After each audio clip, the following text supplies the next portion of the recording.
के संबंध खराब हैं, तो एक जिसे कहते हैं ना जियो स्ट्रेटेजिक वातावरण में क्या बदलाव आएगा, वो एक अलग पक्ष है। आज हम उस पर बात नहीं कर रहे हैं, जैसे अभी आपने कहा। और ये अनारकली कौर जी जिस प्रकार की भावनाओं की अभिव्यक्ति उनकी हुई, एक दूसरा पक्ष है, वो है मानवीय संवेदना का पक्ष और आइडियोलॉजी का पक्ष। यह भी तय करना होगा कि इस दुनिया में या इस समय के आज के 21वीं सदी के समाज में कौन सी विचारधारा आगे बढ़े।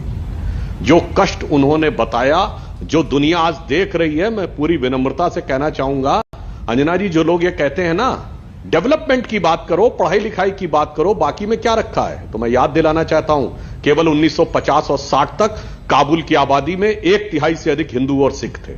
सबसे ज्यादा पढ़े लिखे थे, सबसे ज्यादा बिजनेस कंट्रोल कर रहे थे। और क्या हुआ, आज एक लिविंग जनरेशन में हश्र यहां तक पहुंच गया। केवल 1947 में लाहौर और कराची दोनों में सिख, हिंदू पंजाबी और हिंदू सिंधी सबसे ज्यादा पढ़ी लिखी कम्युनिटी थी, सबसे ज्यादा डेवलपमेंट ओरिएंटेड कम्युनिटी थी। क्या हुआ, चंद महीनों में सब कुछ खत्म। 1990 में कश्मीरी हिंदू, कश्मीरी पंडित, श्रीनगर में सबसे पढ़ी लिखी कम्युनिटी, सबसे डेवलपमेंट कम्युनिटी, सब कुछ खत्म। ध्यान दीजिए, डेवलपमेंट पे भी ध्यान दीजिए, पर साथ ही साथ यह भी ध्यान दीजिए कि खतरनाक किस्म के विचार अगर समाज के अंदर आकर स्थान बना लेते हैं, जैसे कोरोना का काल था, तो सब कुछ ठीक है मगर मुंह पे मास्क भी होना चाहिए। जरा सी सावधानी हटी और अगर वायरस अंदर आ जाए तो आपकी इम्यूनिटी इतनी कमजोर मजबूत होनी चाहिए कि उसको समाप्त कर दे। अन्यथा क्या हश्र होता है वो सबके सामने दिखाई पड़ रहा। और मुझे एक बात और याद आती है अंजना जी, जिस प्रकार का महिलाओं के प्रति व्यवहार, उसके पूर्ववर्ती प्रमाण और आज के प्रमाण दिखाई पड़ रहे हैं। कहां जाती हैं आज की जो भारत की महिला एक्टिविस्ट हैं। याद करिए, एक वो सीन आपको याद है ना, ट्विटर के ग्लोबल सीईओ के सामने खड़े होकर स्मैश ब्राह्मणिकल पैट्रियार्की, आप तालिबानी पैट्रियार्की के नाम के ऊपर, अरे कम से कम मुनव्वर राणा, शफीकुर रहमान बर्क, सज्जाद नोबानी, असदुद्दीन ओवैसी के खिलाफ न धरना करो भाई, एक बयान तो दे के दिखा दो। अब सबके मुंह में दही जम गए। बोलेंगे अभय दुबे जी।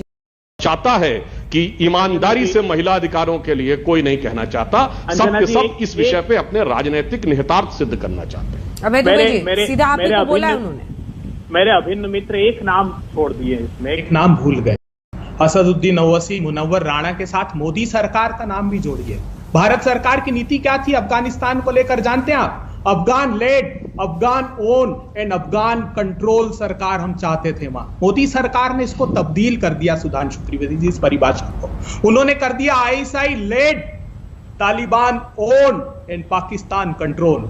क्यों? मैं 4 प्रमाण रखता हूं अंजना जी आपके सामने। एक अनुमान है कि 5000 आतंकियों को छोड़ा जाएगा, सत्ता का शेयरिंग होगी, तालिबान को सत्ता सौंपी जाएगी, और 12 सितंबर के बाद जब इंट्रा अफगान निगोसिएशन स्टार्ट होंगे तो उसको इन तालिबानियों को रिकॉग्निशन दिलाई जाएगी।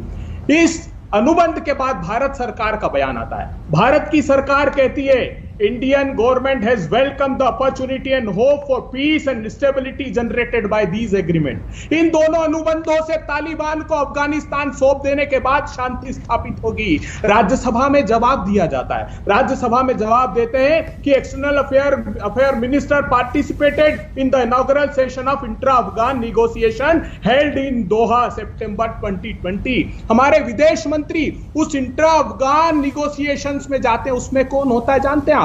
उसमें होता है तालिबान।